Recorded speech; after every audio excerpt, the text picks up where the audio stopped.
দশম শ্রেণীর ভৌতবিজ্ঞান ক্লাসে আবার সবাইকে স্বাগত। এর আগের ক্লাসে আমরা কঠিনের দৈর্ঘ্য প্রসারণ গুণাঙ্ক নিয়ে আলোচনা করেছিলাম।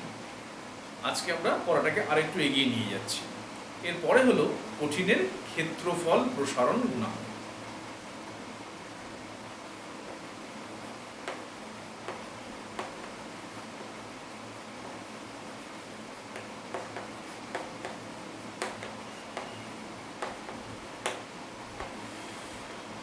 দৈর্ঘ্য প্রসারণ গুণাঙ্ক ঠিক যেভাবে বের করা হয়েছিল এখানেও ম্যাথমেটিক্যাল ট্রিটমেন্টটা একই রকম। ধরা যাক কোনো একটা কঠিন পদার্থের ক্ষেত্রফল শুরুতে ছিল S1 যখন উষ্ণতা ছিল T1। তাহলে প্রথমে ক্ষেত্রফল ছিল S1 যখন তার উষ্ণতা ছিল T1। এবার একে উত্তপ্ত করা হয়েছে, তার ফলে এর ক্ষেত্রফল বেড়ে গেছে। ক্ষেত্রফল বেড়ে গিয়ে ধরা যাক হয়েছে S2 এবং তার উষ্ণতা হয়েছে T2। ঠিক আছে, তাহলে ক্ষেত্রফল প্রসারণ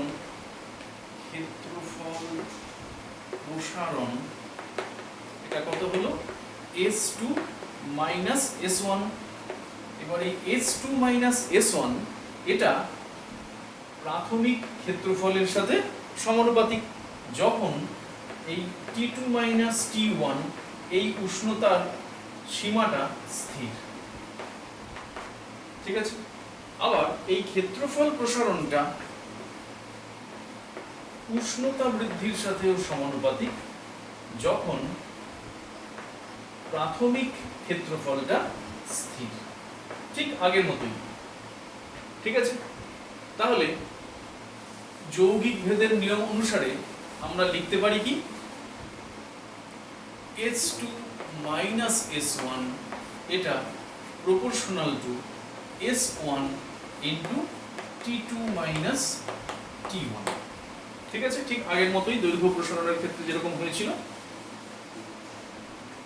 বা S2 মাইনাস S1, এবার আমরা এটাকে সমান চিহ্ন দিলাম, equal to beta sum constant এটা into S1 into T2 minus T1। এই যে বিটা, এটাকে আমরা বলি ক্ষেত্রফল প্রসারণ গুণাঙ্ক। তাহলে এটা হলো ওই কঠিনের উপাদানের ক্ষেত্রফল প্রসারণ গুণাঙ্ক। তাহলে এখান থেকে আমরা বিটা ইকুয়াল টু লিখতে পারি S2 minus S1 by S1 into T2 minus T1। তাহলে এখান থেকে এর এককটা আমরা বার করে ফেলতে পারি। S2 মাইনাস S1 এর এককটা ক্ষেত্রফলের একক, S1 এর এককটাও ক্ষেত্রফলের একক, তাহলে নিচে পড়ে থাকবে উষ্ণতার একক। তাহলে এটার একক হবে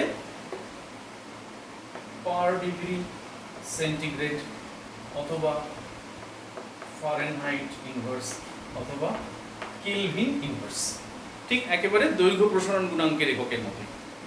এখান থেকে আমরা এর সংজ্ঞাও দিতে পারি। এবার নিশ্চয়ই নিজেরাই করে ফেলতে পারবে।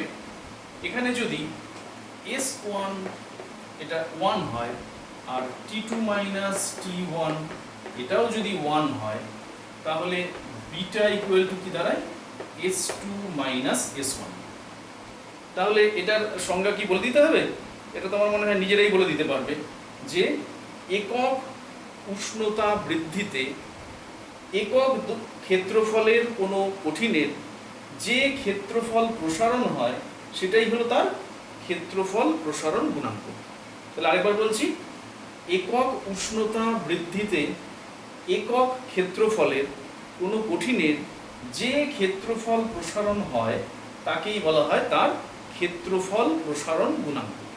ঠিক আছে, আচ্ছা, দুই একজন জানতে চেয়েছে যে এটা কি তবে ধ্রুবক নয়? আমি আগের দিন বলেছিলাম যে বিভিন্ন উষ্ণতার সীমার মধ্যে এর মান ভ্যারি করে। ঠিক আছে, এটা ঠিকই বলেছিলাম। আমরা যদি খুব সূক্ষ্ম গণনার দরকার হয় তাহলে আমরা এখানেও T1 কে 0 ডিগ্রি সেন্টিগ্রেডই ধরে নেব। কেন? এই যে বললাম 0 ডিগ্রি থেকে 1 ডিগ্রিতে বিটার যা মান হবে 1 থেকে 2, 2 থেকে 3 এই বিভিন্ন রেঞ্জে মানগুলো পরিবর্তিত হয়ে যাবে। যদিও এই পরিবর্তন খুব সামান্য, সেই জন্য আমরা স্বাভাবিক যে গণনা, যেখানে আমাদের খুব সূক্ষ্মতার দরকার নেই, সেখানে আমরা এই গড় মানটাই ব্যবহার করি। ঠিক আছে? আচ্ছা, তাহলে এখানে আরেকটা জিনিস নোট করতে হবে। আগের দিন যেরকম বলেছিলাম, 1 নম্বর পয়েন্ট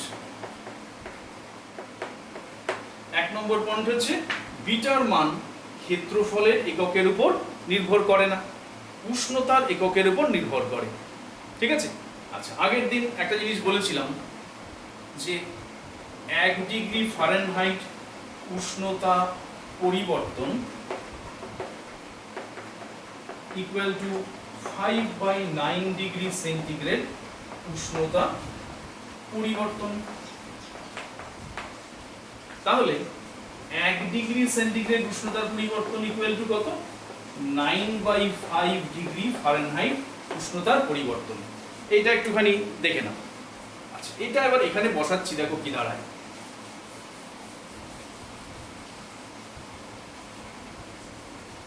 আচ্ছা, এটা যদি ধরা যাক সেন্টিগ্রেড উষ্ণতার সীমা হয়, তাহলে আমরা এটা ইকুয়াল টু লিখতে পারি S2 - S1 বাই S1। এটা যদি T2 ডিগ্রি সেন্টিগ্রেড আর T1 ডিগ্রি সেন্টিগ্রেড হয়, তাহলে এটা T2 - T1 হলো এত ডিগ্রি সেন্টিগ্রেড উষ্ণতার পরিবর্তন। তাহলে এটাকে আমরা লিখতে পারি 9/5 ইন্টু T2 - T1। তাহলে এটা চলে গেল ফারেনহাইটে। তাহলে এইখানে যে বিটাটা বেরোবে সেটা ফারেনহাইটে বেরোবে। তাহলে এটা ইকুয়াল টু কি দাঁড়াবে? এবার এটা যদি উল্টিয়ে দিই, তাহলে 5/9 into S2 - S1 by S1 into T2 - T1। এক্ষেত্রে এই বিটাটা কি হবে? In degree Fahrenheit. তাহলে এর একক হবে কি? Degree Fahrenheit inverse. তাহলে দেখো আগের দিন যা বলেছিলাম, এই মানটা কি? এই মানটা হচ্ছে সেন্টিগ্রেড স্কেলে। তাহলে এটাকে 5/9 দিয়ে গুণ করলে ফারেনহাইট স্কেলে চলে যাবে। ঠিক আছে? আশা করি বুঝতে কোনো অসুবিধা হয়নি। ঠিক আছে? নেক্সট, এখানে একটা জিনিস বলে রাখি, এটা নিয়ে একটুখানি ভেবে দেখো।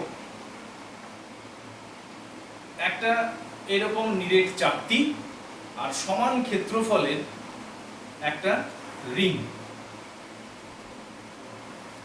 এদের দুজনের ক্ষেত্রফল সমান।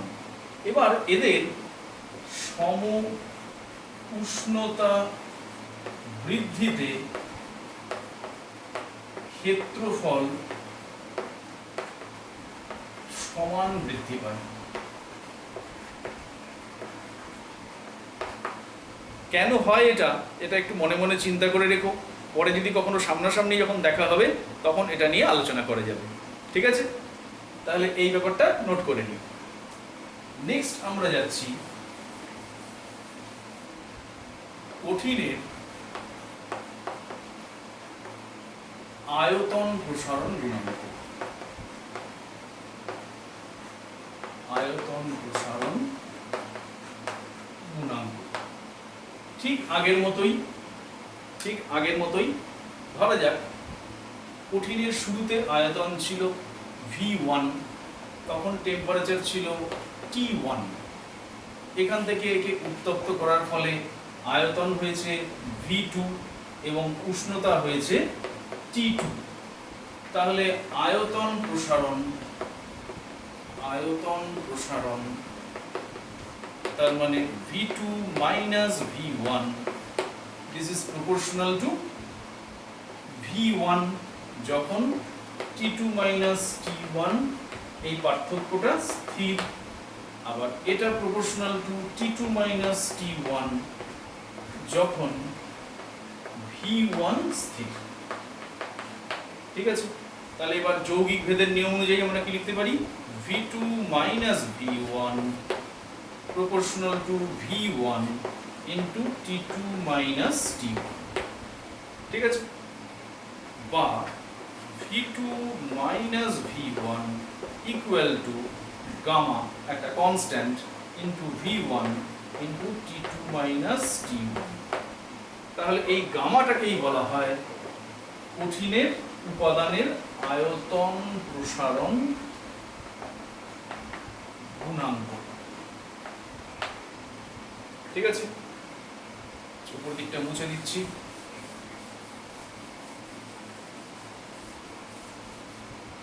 তাহলে এখান থেকে গামা ইকুয়াল টু আমরা কি লিখতে পারি, v2 মাইনাস v1 মানে আয়তনের প্রসারণ বাই v1, v1 মানে প্রাথমিক আয়তন, ইনটু t2 মাইনাস t1।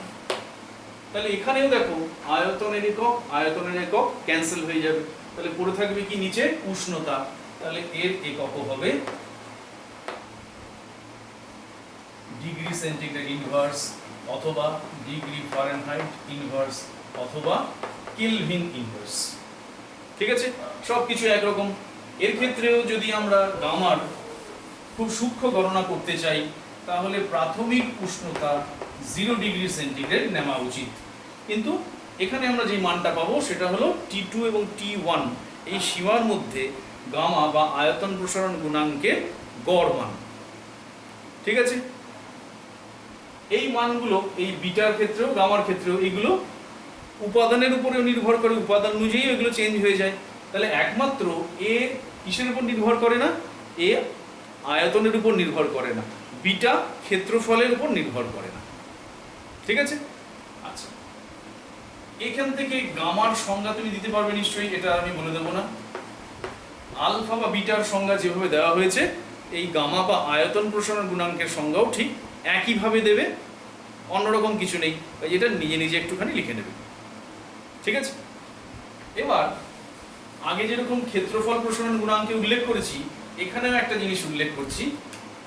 ধরা যাক একটা নিরেট কঠিন পদার্থ এরকম কিউব আকারের, আর একটা ফাঁপা একই আয়তনের কিউব।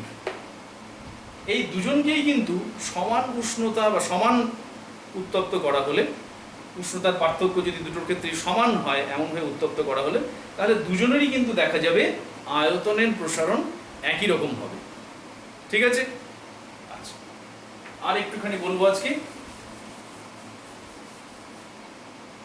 কোনো কঠিন পদার্থের এই আলফা, বিটা এবং গামা, তার মানে দৈর্ঘ্য প্রসারণ গুণাঙ্ক, ক্ষেত্রফল প্রসারণ গুণাঙ্ক এবং আয়তন প্রসারণ গুণাঙ্ক, এদের সম্পর্ক হলো 1:2:3। এটাকে গাণিতিকভাবে সহজেই প্রমাণ করা যায়, কিন্তু এটা আমাদের সিলেবাসে নেই, কাজেই আপাতত এটার মধ্যে আমি আর ঢুকতে চাইছি না। কিন্তু এই সম্পর্কটা তোমাকে অনেক সময় ব্যবহার করতে হবে। যেমন ধরো লোহার ক্ষেত্রে বলেছিলাম, লোহার ক্ষেত্রে আলফার মান বলা হয়েছিল 12 × 10⁻⁻6 পার ডিগ্রি সেন্টিগ্রেড। তাহলে বিটার মান কি হবে, এর দ্বিগুণ হয়ে যাবে, 24 × 10⁻⁻6 পার ডিগ্রি সেন্টিগ্রেড। গামার মান হয়ে যাবে 36 × 10⁻⁻6 পার ডিগ্রি সেন্টিগ্রেড। তাহলে তোমাকে আলফা বা বিটা যে কোনো একটার মান দিয়ে অন্য আরেকটার মান জানতে চাওয়া হতে পারে, কাজে এই রিলেশনটা মাথায় রাখবে। এটাকে আমরা আরেকভাবেও প্রকাশ করি, alpha equal to beta by 2 equal to gamma by 3। ঠিক আছে, আজকে এইটুকুই।